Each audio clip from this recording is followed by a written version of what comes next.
Ini adalah sebuah kisah yang bercerita tentang seorang siswa dan siswi yang tidak mengenal cinta, rasa takut, ataupun rasa sakit.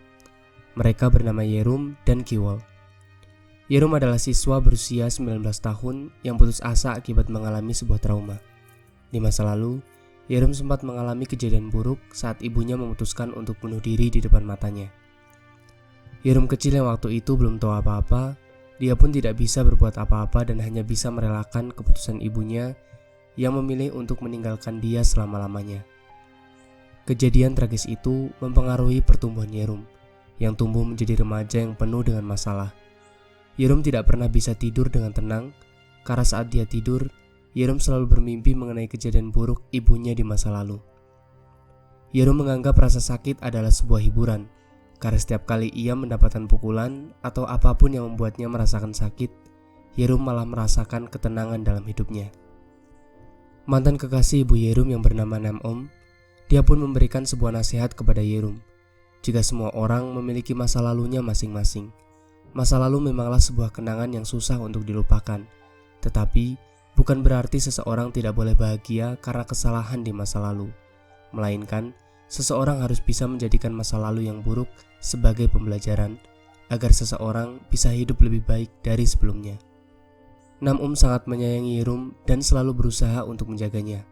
Semua itu tidak lepas dari kesalahannya di masa lalu yang menganggap jika kematian ibu Yerum adalah bentuk dari kesalahannya yang tidak mampu menjaganya. Suatu malam, Yerum diserang oleh sekelompok gangster yang memang menyimpan dendam terhadapnya. Yerum pun dihajar habis-habisan, tetapi dia masih bisa tersenyum, karena memang sejatinya Yerum menikmatinya. Ketua gangster pun terus menghajarnya, hingga tiba-tiba datanglah seorang gadis misterius yang langsung menghajar dan menyelamatkan Yerum. Gadis itu meminta Yerum untuk melupakan wajahnya, dan Yerum pun menyebut gadis itu dengan sebutan gadis es pemberani yang cantik, karena terkesima melihat kecantikan wajahnya. Gadis misterius itu adalah Kiwol, seorang gadis pembunuh yang lahir di Inggris. Di masa lalu, Kiwol kecil diculik oleh sebuah organisasi kejahatan yang mendidik dan menjadikannya sebagai seorang pembunuh. Sebelum akhirnya, dia memberontak dan berhasil kabur dengan bantuan ayahnya yang bernama Mr. Ban. Kelamnya masa lalu Kiwol membuat ia harus pindah ke Korea dan menyamar sebagai seorang siswi pindahan dari sekolah lain untuk bersembunyi dari kejaran organisasi kejahatan yang sampai kini masih mengejarnya. Hari itu ibu guru pun memperkenalkan Kiwol kepada teman-teman baru di kelasnya, dan salah satu dari teman baru Kiwol ternyata adalah Yerum, seorang siswa putus asa yang beberapa hari lalu sempat ia selamatkan.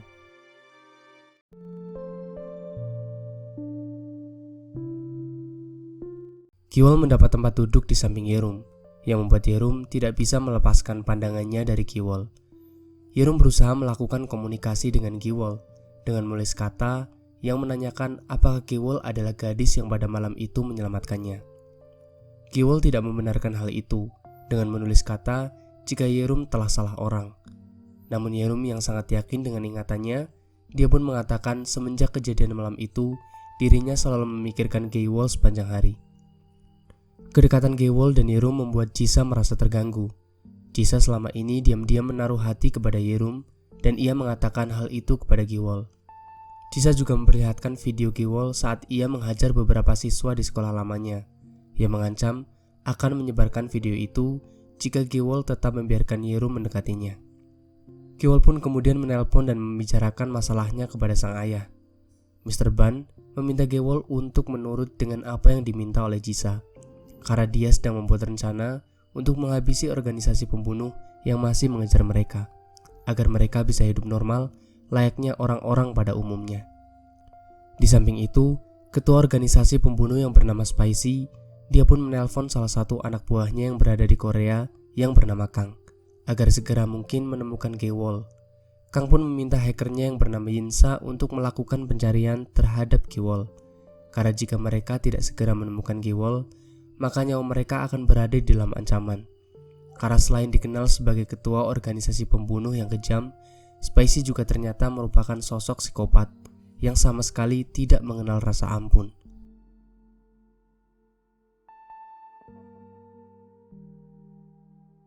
Kiwol menemui Yerum di rooftop sekolah. Dia minta Yerum untuk tidak lagi mendekatinya dan melupakan kejadian pada malam itu, dengan alasan karena dia bukanlah gadis yang pada malam itu menyelamatkannya. Yerum bersikeras menolak perintah dari Kiwol, karena semenjak malam itu, ia selalu memimpikan Kiwol dan menyalahkannya kenapa dia selalu muncul dalam mimpinya tanpa izin. Kiwol menjelaskan jika pada malam itu Yerum bukan tidur, melainkan dia pingsan. Yerum pun tersenyum mendengar ucapan itu, karena tanpa Kiwol sadar jika kini ia telah mengakui kalau dia memang benar adalah gadis yang pada malam itu menyelamatkannya.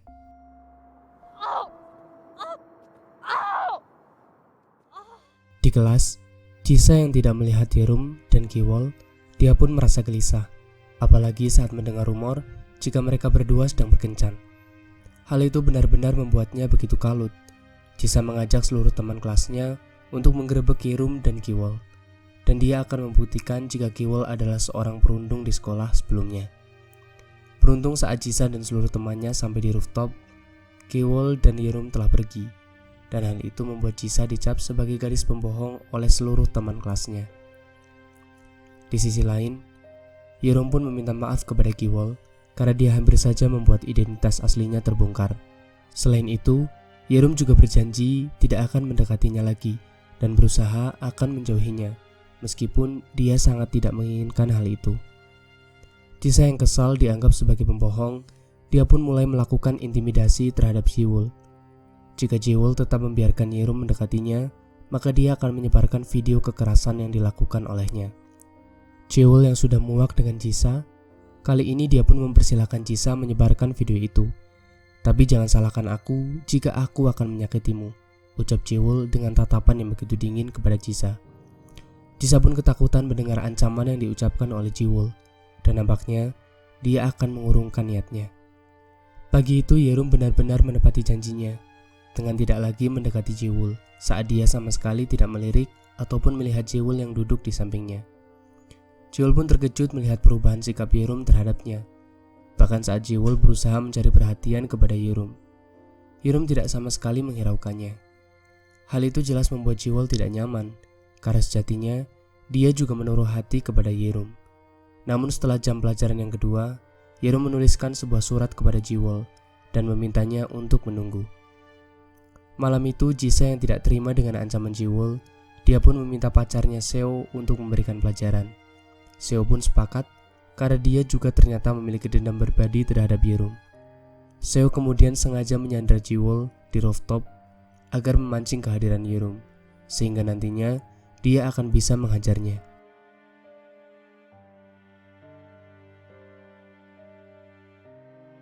Yerum pun datang ke rooftop sekolah dengan menyelamatkan Jiwol. Yerum mempersilahkan Seo untuk menghajarnya, tapi dia memohon agar Seo dan anak buahnya tidak menyakiti Jiwol, karena Jiwol adalah satu-satunya orang yang kini menjadi alasannya untuk tetap hidup. Jiwol terkejut melihat statement yang dikatakan oleh Yerum, dan kini ia baru sadar kalau ternyata Yerum benar-benar mencintainya. Jiwol kemudian memutuskan untuk melakukan perlawanan dengan cara mencekik Jisa, sebelum pada akhirnya mereka pun terjatuh dari rooftop setelah Jiwol berusaha menyelamatkan Yerum dari serangan Seo. Kiwol kehilangan separuh ingatannya akibat kejadian itu. Bahkan, kini dia lupa dengan Yerum. Yerum menjelaskan kalau dia bernama Yerum dan merupakan pacar dari Kiwol. Kiwol sempat terkejut mendengar hal itu. Namun, karena ia tidak mengingat apapun tentang Yerum, dia pun mengiyakan hal itu dan menganggap kalau Yerum sebagai pacarnya mulai saat itu. Jet planes in the night sky with you, getting high in the sunrise with you, getting through all the bad times with you.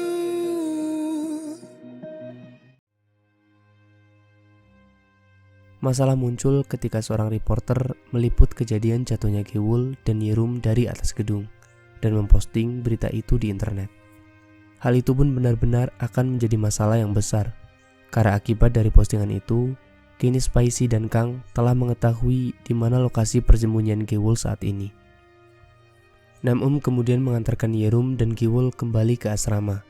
Setibanya di asrama, Kiwul yang melihat postingan berita dirinya dan Yerum yang jatuh dari atas gedung. Hal itu membuat sedikit ingatannya kembali. Kiwul mengingat pesan ayahnya yang meminta untuk segera kabur jika berita mengenai dirinya tersebar di internet.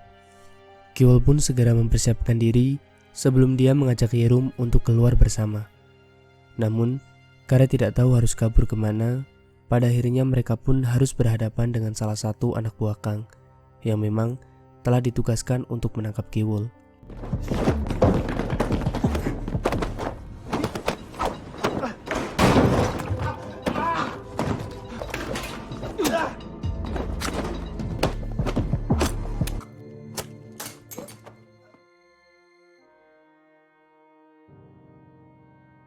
Kang dan Ninsa yang melihat Kiwul dan Yerum berhasil kabur, mereka meminta anak buahnya untuk terus memantau mereka.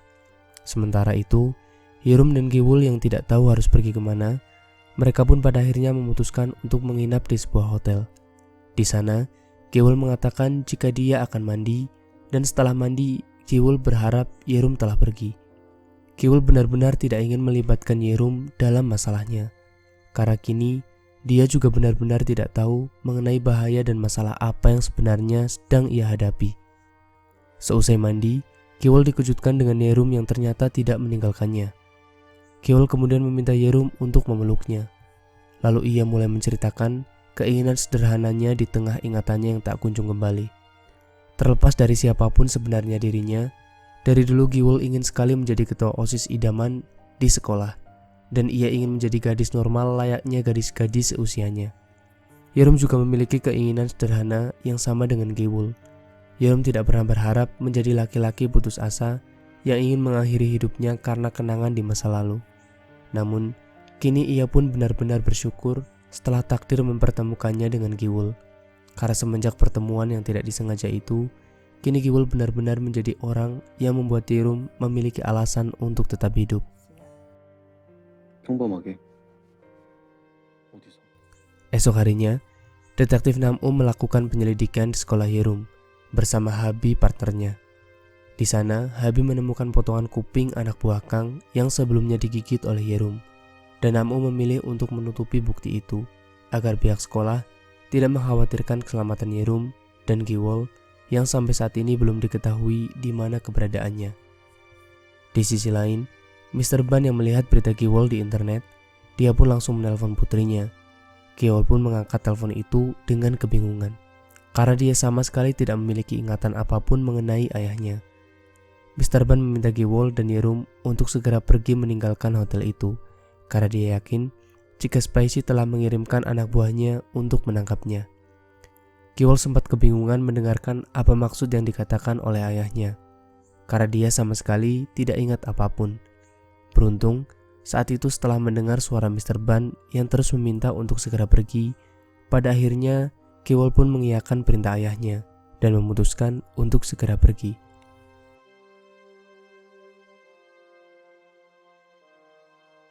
Yerum menanyakan apakah Kiwul yakin jika pria yang menelponnya itu adalah pria yang baik. Kiwul meyakinkan Yerum jika pria tadi adalah orang baik, karena dia mengingat suara dari pria itu. Mereka pun kemudian segera pergi sesuai dengan perintah yang diberikan oleh Mr. Ban. Namun, tiba-tiba mereka dikejar oleh anak buah Kang. Mr. Ban pun kemudian menelpon mereka dan meminta mereka untuk mencari mobil SUV hitam, karena dia sedang menuju lokasi menggunakan mobil itu. Tidak lama, Kiwul dan Yerum yang melihat mobil SUV hitam, mereka pun langsung masuk ke mobil itu. Namun, ternyata mobil itu bukanlah milik Mr. Ban, melainkan milik anak buah Kang. Kiwul dan Yerum pun dimasukkan ke dalam bagasi. Dari kejauhan, Mr. Ban yang melihat Kiwul tertangkap, dia pun terus mengikuti kemana anak buah Kang membawa putrinya itu. Waktu terus berlalu. Anak buah Kang pun menghentikan mobilnya di lampu merah. Mr. Ban yang mengetahui jika ini adalah waktu yang tepat untuk menyelamatkan putrinya, dia pun langsung menabrakkan mobilnya ke mobil anak buahnya Kang. Sebelum dia berhasil menyelamatkan Kiwul setelah dia menghajar anak buah Kang. Sayang, saat itu Mr. Ban pun hanya bisa menyelamatkan Kiwul. Karena tidak lama dari itu, anak buah Kang pun langsung kabur dengan membawa Yerum yang masih berada di bagasi. Di sisi lain, Dua anak buah Kang terlihat menjemput Spicy yang telah sampai di Korea. Spicy pun kemudian OTW ke markas Kang. Di sana, dia pun pada akhirnya bertemu dengan Yerum yang telah disandra oleh Kang. Spicy menjelaskan, selama ini dia mengejar Giwul adalah karena Giwul telah mencuri data rahasia penting milik organisasi kejahatannya. Dan ia berniat akan menghabisi Giwul setelah dia mendapatkan apa yang ia cari. Hal itu pun jelas membuat Yerum sangat ketakutan, dan ia menjelaskan jika kini Giwul telah kehilangan ingatan. Jadi ia yakin Giwul tidak akan ingat di mana ia menyembunyikan data penting itu, dan ia memohon agar Spicy tidak menghabisinya.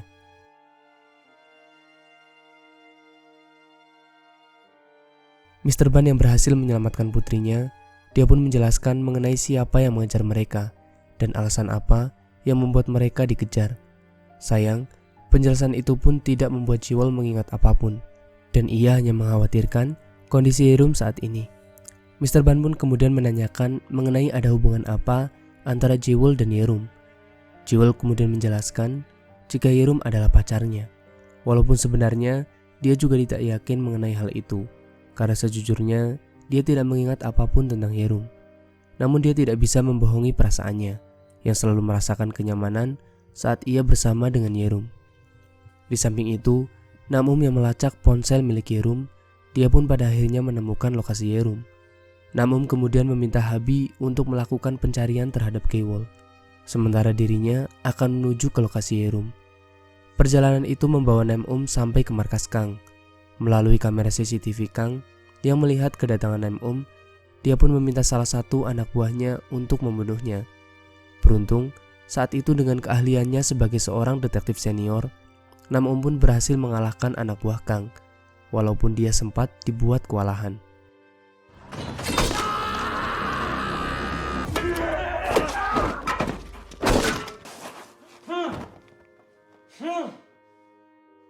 Namum kemudian segera pergi ke ruangan Yerum, tempat di mana dia disekap. Di sana, Namum dihadang oleh Kang dan Yinsa yang membuat terjadi adu tembak di antara mereka. Namum berhasil mengalahkan mereka dan menyelamatkan Yerum. Namun, akibat baku tembak itu, Namum pun menerima beberapa luka tembak, yang pada akhirnya membuat ia meninggal dunia. Tragedi itu pun jelas membuat Yerum sangat terpukul, karena walaupun selama ini dia tidak benar-benar mendengarkan nasihat yang diberikan oleh Namum, tetapi sejatinya ia telah menganggap Namum sebagai ayahnya. Kenyataan pahit itu pun sempat membuat Yerum berpikir untuk mengakhiri hidupnya. Namun Yerum kembali mengingat nasihat yang pernah diberikan oleh Namum, yang meminta Yerum untuk terus melanjutkan hidup, dan hal itu akhirnya membuat Yerum mengurungkan niatnya untuk bunuh diri.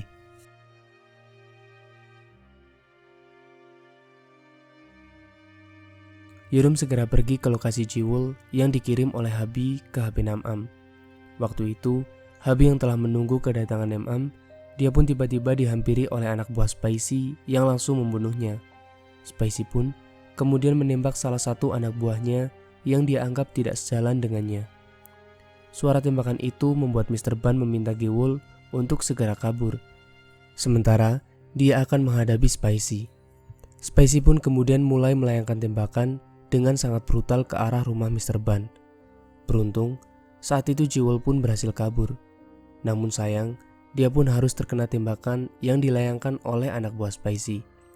Yerum yang mendengar suara tembakan itu, dia pun langsung menuju ke sumber suara. Dan beruntung, saat itu dia berhasil bertemu dengan Giwul di waktu yang tepat. Sesaat setelah Giwul menembak pria itu, dan Yerum menembaknya lagi untuk memastikan jika pria itu benar-benar meninggal.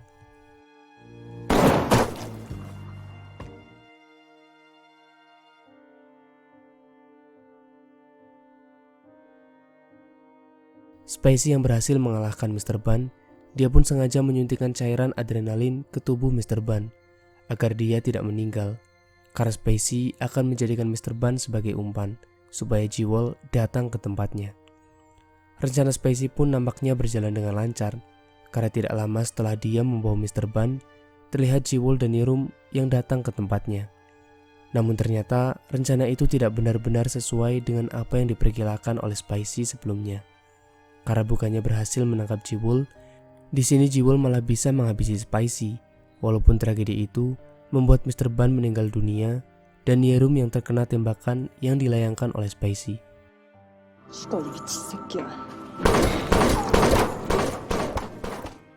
Di momen ini, Jewel yang mengira jika Yerum tidak akan selamat, dia pun sudah pasrah dan hampir saja mengakhiri hidupnya. Beruntung, sebelum Jewel benar-benar melakukannya, tiba-tiba Yerum kembali sadar dan meminta Jewel untuk terus melanjutkan hidupnya bersama dengan dirinya. Di akhir cerita, Jewel dan Yerum pun pergi untuk memulai kehidupan baru mereka, sesuai dengan keinginan sederhana yang sebelumnya mereka ceritakan. I'm just good at caring too much. I'm just good at caring too much. Is it too much to ask that you be all mine? I never was good at sharing. I'm just good at caring too much.